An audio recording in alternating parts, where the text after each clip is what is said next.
Povestea de astăzi se numește Bănuțul strălucitor. Bobby și Billy erau gemeni. Atât unul cât și celălalt aveau câte un vârtej în creștetul capului, pe partea stângă, așa că părul castaniu le stătea ridicat ca la arici. Ochii lor căprui licăreau de năzdrăvani ce erau. Pe lângă asta, fiecare avea câte 5 pistrui pe nas și semănau atât de bine încât și mama trebuia să se uite de 2 ori la ei ca să-i deosebească. Dar atunci când le dădea mere, mama își dădea imediat seama care era Billy, căci întotdeauna se repezea să-l înhațe pe cel mai mare și mai frumos. Deși mama se străduia din răsputeri să-l dezvețe pe fiul ei de acest prost obicei, parcă nimic nu dădea rod. Cât despre Bobby, acesta nu părea deloc deranjat de faptul că rămânea mereu cu partea cea mai mică. Dimpotrivă, îl lăsa cu bucurie pe fratele său geamăn să aleagă primul tot ce își dorea. Tatăl, la rândul său, urmărea și el purtarea gemenilor și era tare supărat de faptul că Billy devenea tot mai egoist, de la o zi la alta. Totodată, el se străduia să găsească o metodă prin care să-l ajute pe Billy să se schimbe. Într-o zi, pe când cerceta colecția sa de monede, se opri cu ochii asupra unui bănuț mai vechi și exclamă: "Asta e! Exact ce-mi trebuia!" Fără să mai stea pe gânduri, îi cheamă la el pe cei 2 băieți care se jucau pe afară și îi întreabă: "Știți cumva unde aș putea găsi 2 băieței care să facă curat în beci în locul meu?" La auzul acestor cuvinte, ochii lui Billy, care până atunci licăriseră de bucurie, se întristară brusc. "Of, tată, dar n-am chef de așa ceva. Mai am puțin și termin smeul de care m-am apucat," se plânse băiatul. Bobby, însă, rămânând la fel de vesel ca până atunci, încearcă să-și convingă fratele. "Hai să ne apucăm de treabă, Billy. Putem termina smeele și diseară. Eu trebuie ca să mă duc până la Paul Snyder, ca să cumpăr niște răsaduri de varză. După ce terminați de făcut curat în beci, o să vă dau câte un bănuț," le promise tata. Mai târziu, când beciul era curat lună, băieții îl auziră pe tata venind și alergară într-un suflet la mașină, ca să-și primească răsplata promisă. Tata coborî în beci și după o verificare amănunțită, spuse zâmbind: "Ați făcut o treabă bună." Apoi scoase din buzunar 2 bănuți, pe care îi așeză în palmă și întinse mâna spre băieții nerăbdători. Unul era tocmai acea monedă veche și ștearsă din colecția sa, iar celălalt o monedă nou-nouță și strălucitoare. "Cât ai zice, pește?" Billy se năpusti și înhăță bănuțul cel nou și strălucitor.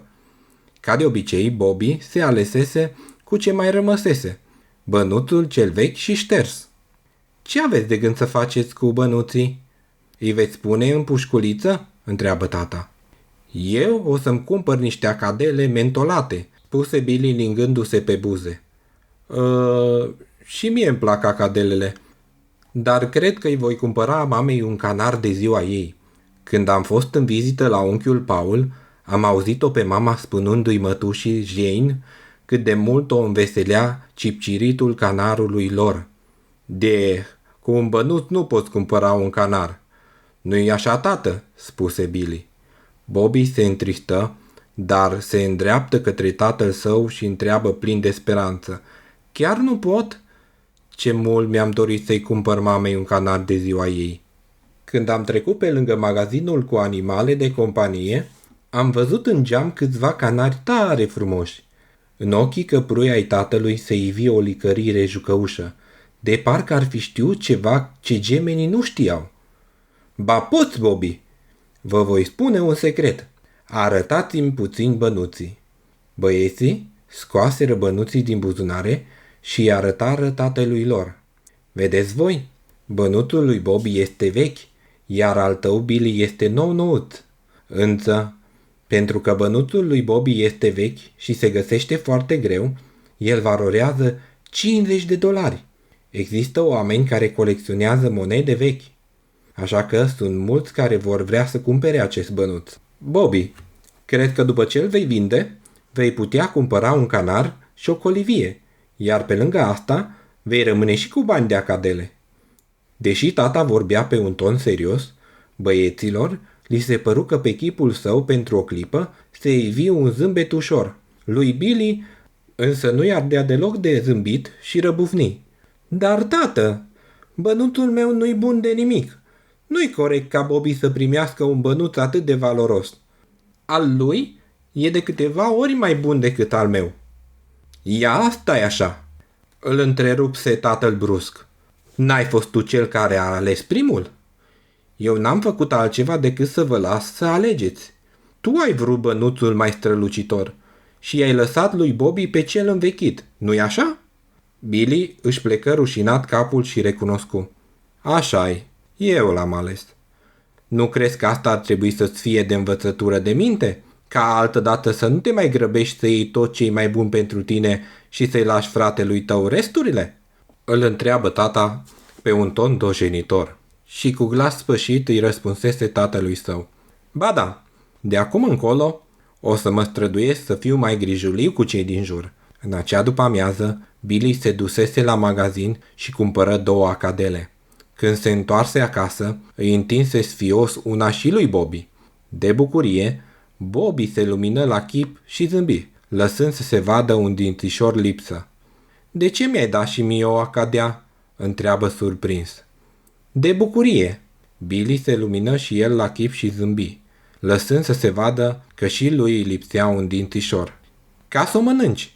exclamă băiețelul.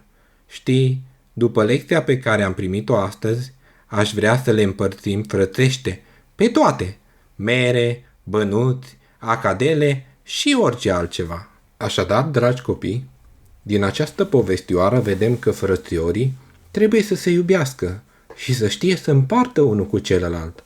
Locomia e rea și te poate face să pierzi foarte mult. Avem acest exemplu al bănuțului strălucitor, tocmai ca să vedem că de multe ori ceea ce ni se pare mai valoros nu e ceea ce se pare. În schimb, alte lucruri ce nouă ni se par neimportante s-ar putea să fie cu mult mai valoroase. Vă mulțumesc că m-ați ascultat și vă aștept cu drag la următoarea povestioară.